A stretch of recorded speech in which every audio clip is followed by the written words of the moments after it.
Hi y'all, I'm currently on vacation right now. I'm currently visiting the United States, and as I'm sure you might imagine, I had to make it down to Disney World. So John and I went there this week, and we actually retook one of our honeymoon photos. So that was really fun. And of course, I also have some food with me from Disney World for this video. I have a Minnie Mouse Rice Krispie treat. Her bow kind of fell a bit, but it still looks good, so I'll just buy anything that is shaped in the form of Mickey Mouse, Minnie Mouse, whatever. I just need more themed food. I thought that it would be fun for the end of the year to record one more video, and that's because it's kind of also like the end of an era in Disney. I talk a lot about queer representation on this channel, and I feel like when looking at Disney's queer representation and how that's sort of manifested in their media over the last 100 years almost of the company, I feel like you can divide it into 4 segments. There's the first segment, which is kind of most of the company's history up until like the late 80s, which I would classify as like the homophobic era.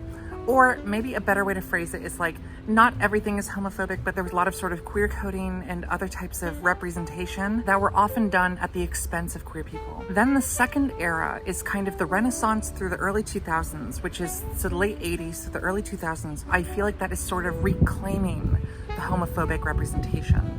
And in that situation, it's mainly queer coding, it's mainly openly gay employees using queer coding as a way to imbue their own queer aesthetics and characters into stories. So a lot of people consider that to be similar to the early ones, but I don't really think it's quite the same. I think it is a different thing. So yeah, those are the first 2 eras. Then the third era, which we're going to be focusing on today, is the early 2000s up until now. There was a period of pretty much 20 years in which there were so many Disney things that featured characters that were definitely gay, and many of them were thought of to be gay or queer or some sort of deviation from cisgender heteronormativity, but they were not explicitly labeled as such. And so I associate this era kind of with like this sort of pseudo-acceptance. I'm gonna call it the gay marriage era. Not because I think that gay marriage wasn't an incredibly important thing in US history and allowed queer couples, for example, to have visitation rights at hospitals and help bind queer couples in ways that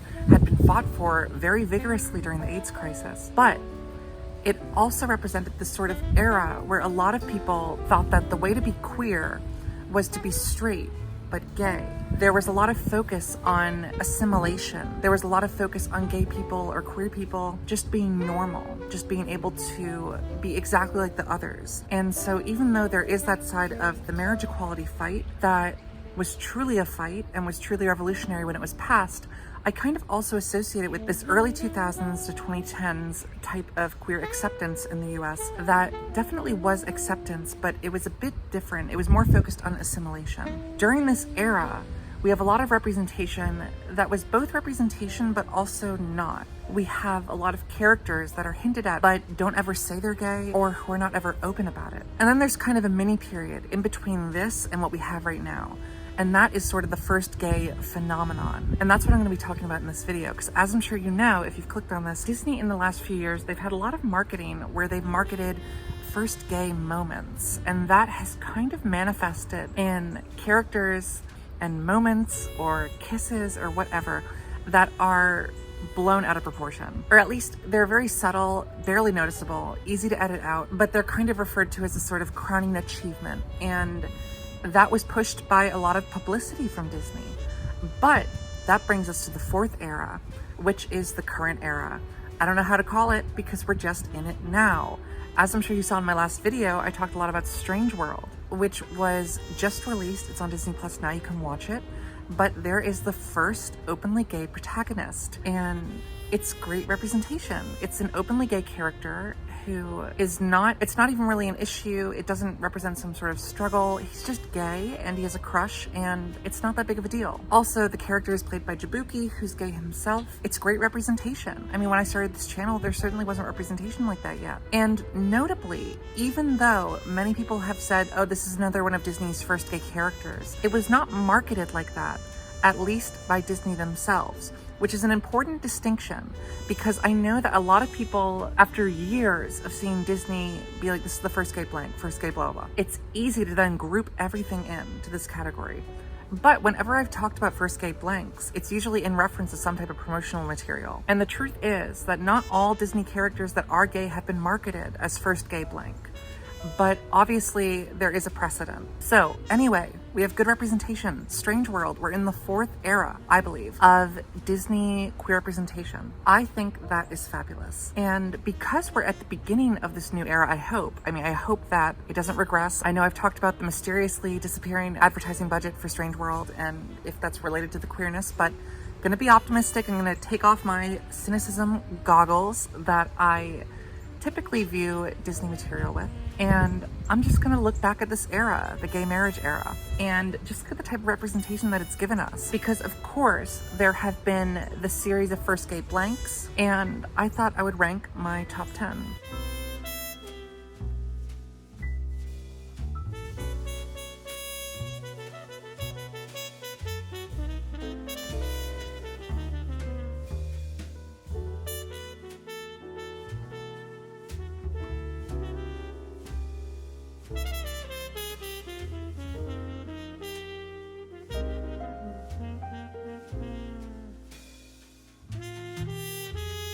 So we're gonna look at my top 10 first gay blanks from Disney. So at 10, we have Spectre, who is the lesbian cop Cyclops from Onward. I think her line is that she says, "Oh, my girlfriend's child has me ripping my hair out," or something like that. It's a funny line, I guess. It adds some comic relief to the scene. Of course, as a character, she's not that memorable. She's not really that interesting to me, but there's certainly worse. So that's why she's 10 on this list. Voiced by Lena Waithe, which is fun. But yeah, lesbian character, Disney thing, that's 10.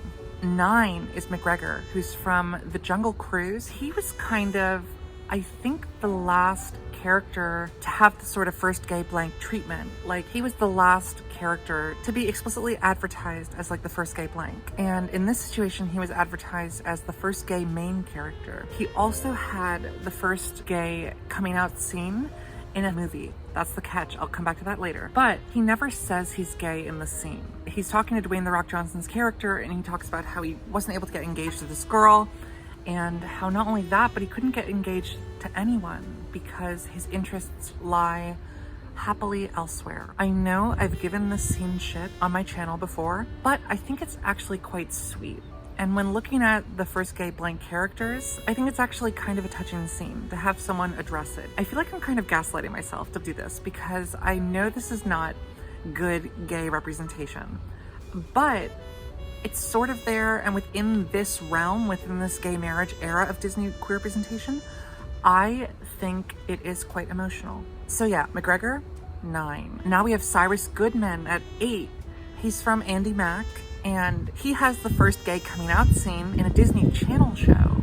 And this was before The Jungle Cruise. It was a few years beforehand.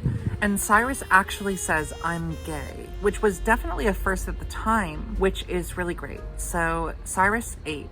Now we have 7. We have LeFou, who is not good representation. I just find it so f***ing funny. I just find it so much fun. I find it so much fun that the character literally named The Fool was pulled out to be the gay representation. And also when they were marketing this movie, they were advertising like this really weird phrasing that the movie would feature the first exclusively gay moment. And I was just like, ooh, it's not gonna be good, is it? Like, this is not, when they have to use all of these like subcategories and shit, like that wasn't gonna be good representation. And of course it wasn't, but it was fun. So LeFou is kind of gay and kind of has a crush on Gaston, and that's really it. And the exclusively gay moment was at the end where he's dancing, where everyone's dancing, and then LeFou is dancing with someone. And then a guy like just happens to fall into his arms, and they just like look at each other very like, ooh, we're kind of gay right now. And then it moves on. It's like literally 2 seconds. But of course, as we've seen with this Disney's first gay blank era, the gay marriage era, there is so much backlash to these characters that are like barely anything. And so of course this movie had so much fucking controversy. It was amazing. So I love LeFou. I love the gay LeFou. So now number 6, we have Bucky and Pronk from Zootopia, and they are Judy's neighbors, and they're just rude, and they're also married and confirmed to be married. So they are 6 on my list because they're just mean, and I love like mean gay people. I think it's fun. I think part of like the gay marriage era of representation, not only in Disney, but also just in US culture, is that gay characters always have to be like these nice, charismatic people who either go through something and just like are the bigger person in the situation, or they have to like help the main character in some sort of endearing way. And so yeah, I love the mean people. I love the mean gays. I love that they're just rude at the beginning of the movie. Good for them. Now at 5, we have Greg from Auld, which is the Pixar Spark short that is from spring of 2020, and it's about him coming out to his parents. It's a really sweet short. It's really good, and when he comes out and it's just not that big of a deal, it's very touching. Okay, so now we have number 4. Oh my god, look at, oh my god. Okay, sorry, not gonna get distracted. Now we have Artie from Cruella. Again, another character that I know I've kind of not been so kind to on my channel. He was the first gay blank because the person who plays him explicitly said, okay, to me he's queer. That made the rounds, it made the headlines. I'm counting that too because Disney does have a tight control on like their publicity and what the actors are allowed to say. So when an actor says something like that, it is important. So Artie is just like a fashion person, and we love that. He's just a fun character, and in terms of the first gay blanks, he is number 4. So at number 3, we have Luz from the Owl House. She's amazing. The Owl House is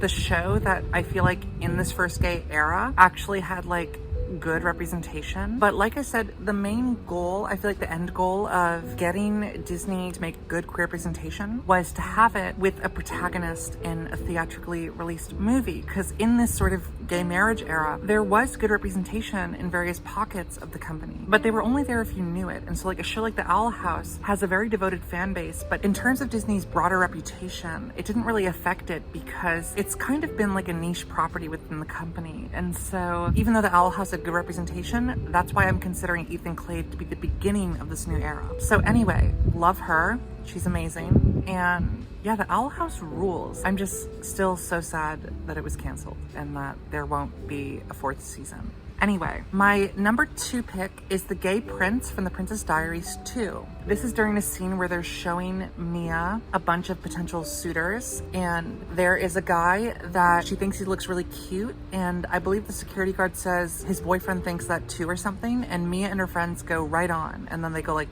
fist pump. That's fabulous. Like that was definitely the first reference to a gay character in a Disney movie that I was explicitly aware of as a kid. Like it was very clear what they were talking about, and even when I was younger, I definitely got that. Okay, so then my number 1 pick, my personal favorite first gay blank character during the gay marriage era of Disney queer representation is Carlos from High School Musical, the musical, the series. This character is just delightful. Frankie Rodriguez, the person who plays him, is just incredible at what he does. He has a beautiful voice, he's incredibly charismatic, and also in the show, he's in a relationship with Seb, the other gay character. And in real life, they were also in a relationship. So they just have great chemistry, and it clearly shows on screen. And there were also 2 first gay blanks that came with this.